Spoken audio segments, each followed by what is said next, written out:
Okay, welcome back, guys. Today we are making by far one of my favorite meals in the entire world, curry goat. Yes, I said it. I eat curry goat probably every other week and nobody can tell me anything. So, I'm lucky enough to even be able to buy free-range goat because a lot of the goat that you can buy in stores, you don't really know where it's coming from. So we're gonna take this as a win and we are gonna show you guys what I do on a bi-weekly basis. After we take the goat out, make sure it's defrosted. We're gonna wash it. After that, we're gonna get our pot of choice. It really doesn't matter what kind of pot you use. Today I decided to use my stainless steel pot, so why not? I would say I probably use about 3 tablespoons of avocado oil, and I love cooking with avocado oil because it's great at high temperatures. It doesn't become toxic afterwards, so it's good. Gonna add our chopped onions. I'm very lazy when it comes to chopping onions, so it's like not diced, like sliced, like what is that? Anyway.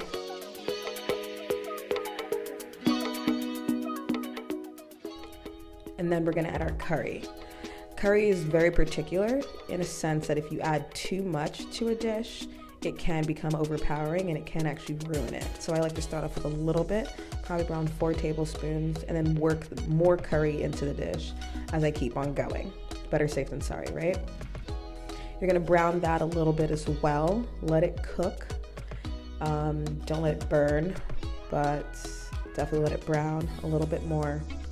And then we're gonna add our curry goat.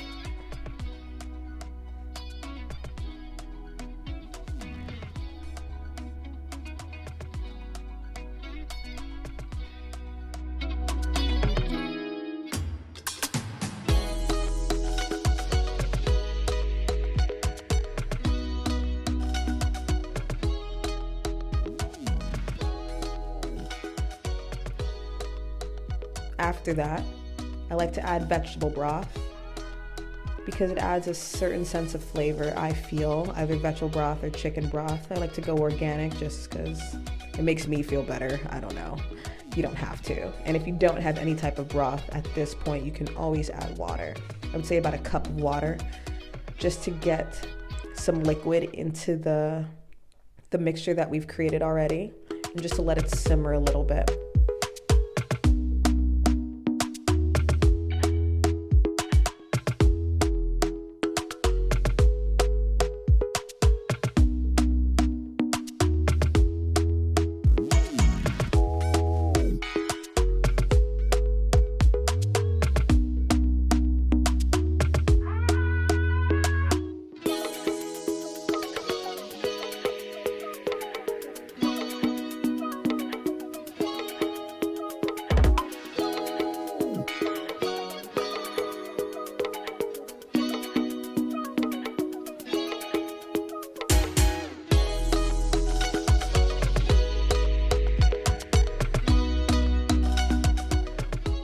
We're just gonna let it simmer at this point.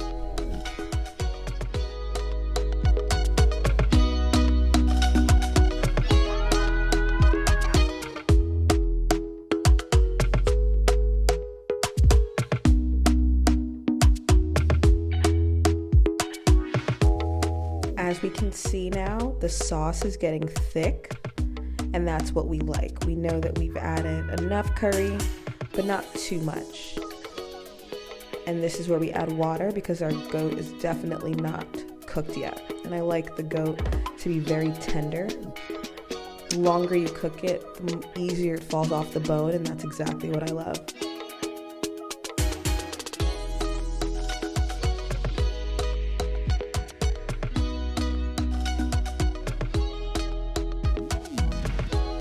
Clearly I didn't add enough garlic before, so we're gonna add more now. And this is where you can kind of season your dish to taste. I like to add a complete seasoning. I love Knorr. It's essentially like a all-purpose seasoning, like similar to adobo, but that's definitely used more in the African culture, the Knorr seasoning, or like Maggi. You can do that too. I love pepper. I always add fresh pepper. Sometimes I'll grind it with the garlic. in a blender. Talking about grind it. Usually I'll blend it together with my garlic.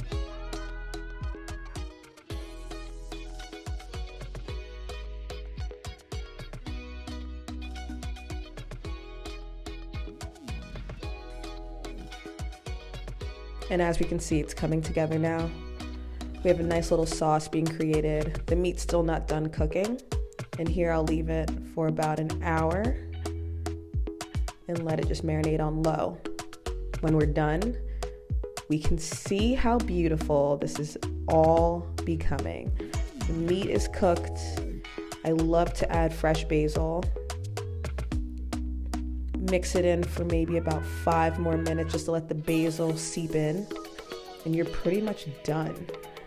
While I was waiting for this, I did start a pot of rice, and that's done too. And now it's time to meal prep. I grab my container and my scale. Portion sizes are definitely subjective to whoever is eating or whatever your meal goals are.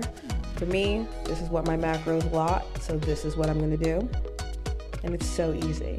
You put these in a couple containers, put it in the fridge, and every night you come back to some curry goats.